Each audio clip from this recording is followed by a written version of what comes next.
All the things I do, I feel, are connected somehow. Things I write can either grow into something with sound or with my voice, with music. It can also grow into something visual. It can be drawing, painting, building sculptures, film or video related, either one. I also feel these things can be combined. And I would like to believe that everything I do is leading to something bigger. And my next work is my next best thing. The creative things I do are where my passions lie. So I would say to anyone to go where your passions lie, regardless of what anyone else thinks or if it seems too hard to get better.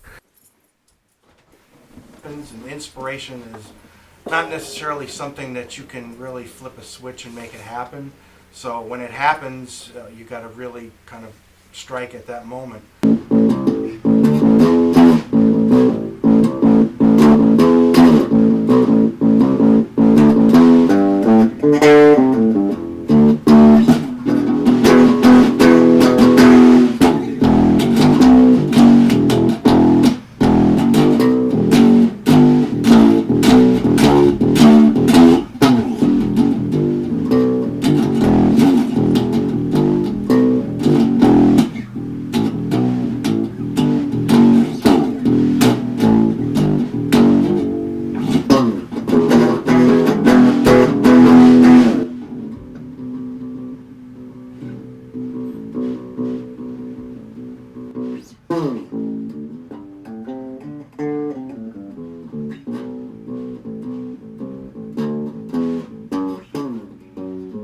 I was 5 years old when I first started in music. I started collecting records when I was 5, and the first album that I got, which wasn't the Mickey Mouse Club, was actually the Beatles' Magical Mystery Tour. Just before my high school year, I saved up and I bought my first electric guitar, which was a Les Paul copy, and I taught myself how to play. Basically what I did was I would make cassette recordings of myself playing, and eventually the next year I bought a bass guitar. So what I would do is I would flip-flop back and forth with my recordings. I would make up a guitar part, then I would take my bass, and then I would play along with it. And eventually I figured out what I was doing. It took about 4 years. By the time I finished high school, I had gotten involved with my first band. My first experience playing in bands that was outside my bedroom and actually playing gigs in places was a band called 12 September. And I got involved with them at the end of my senior year in high school. And we played New Haven quite a few times. And basically we played all original songs, kind of like new wave punk sounding stuff. Our lead singer and guitar player wrote most of the songs. And we stayed together for a short time. Kind of started another band at the same time with the people that were staying called the Roof Cats. And we played one show at the Grotto as well, which was in New Haven.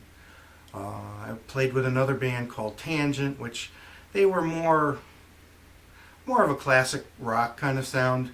Eventually left them, and I kind of went into a period where I was just kind of writing for myself and playing for myself.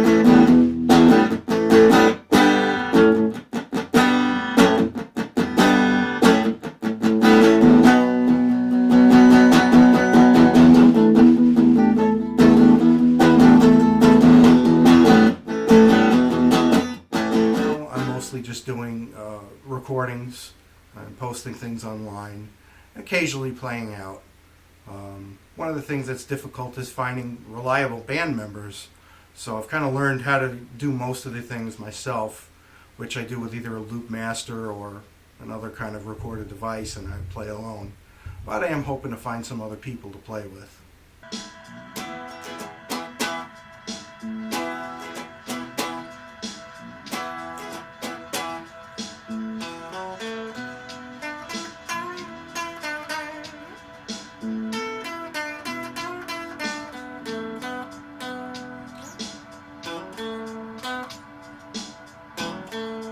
Jesus is a song I wrote when I was 17, and it basically deals with being in Catholic school for 11 years.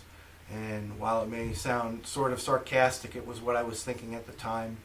I hope it doesn't offend people, but it's just an idea and how I kind of see things as the church being separate from, you know, the institution of the church is separate from what God actually is.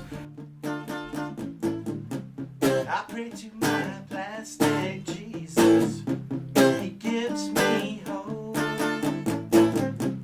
when I can cope. If the whole world ignores me, I still have my plastic Jesus. We built this steeple to hide our mortal fears. We run to confession to earn some points in heaven. Maybe my plastic Jesus can stop the bombs from falling.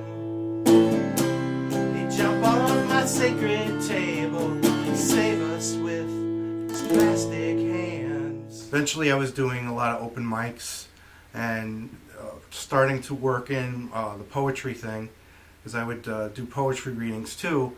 There was a place called the Cafe 9 in New Haven, which they would have the Beatnik 2000, which was every Monday. And they had that for about 10 years, but I only caught into the back end of it toward the last couple of years. And basically they would have poetry readings, and they would also have musical guests. So I would do both some nights. So some nights I'd be on stage for half the night. The Garbage Calendar by Michael Volpicella. That's me. Another Monday night, gathering bags of garbage for tomorrow's pickup. It feels faster than just a week since I did this last. This is how I measure time now, the distance between garbage pickups. I start to wonder if this is my true purpose in life, consuming things, filling bags, making garbage, making more garbage, building mountains of garbage somewhere, knowing that when my time is done, there will be a landfill that I filled myself. Such an accomplishment. But it will all even out when God decides to take another piss all over the world. Only this time Noah sleeps, and the sharks will be hungry. Yeah, Monday's a tough night. Got involved with art when I attended Tungus Community College, and I was at the time attending for a graphic arts degree. And what it exposed me to was things I wasn't entirely sure that I could do, namely sculptures and drawing and artwork. And one of the things I learned was that I could actually build different things for sculptures, and found objects would work. And that was one of the things where some of these pieces had developed. Drawing was the other thing. Being exposed to all the graphic design type classes, you have to learn how to draw to some degree. And all my life I've always wanted to, but I was never quite sure how to go about doing it. And when I went to school, they showed me that it's actually a lot easier than I thought it was. I mean, everything you do takes practice, and sometimes it's just hard to get past the initial beginning. But I think once you get past that and you start to excel, then you see where your passion takes over and it's really worth all the effort. So this is where I am, and I've gone, ever since I was a child, wanting to be a musician and wanting to express myself in any way I can. And I really feel that I keep going in that direction. I keep getting better. And I would hope that anyone else watching this, if you take anything away from this, is just do it. Keep doing it until you get better at it.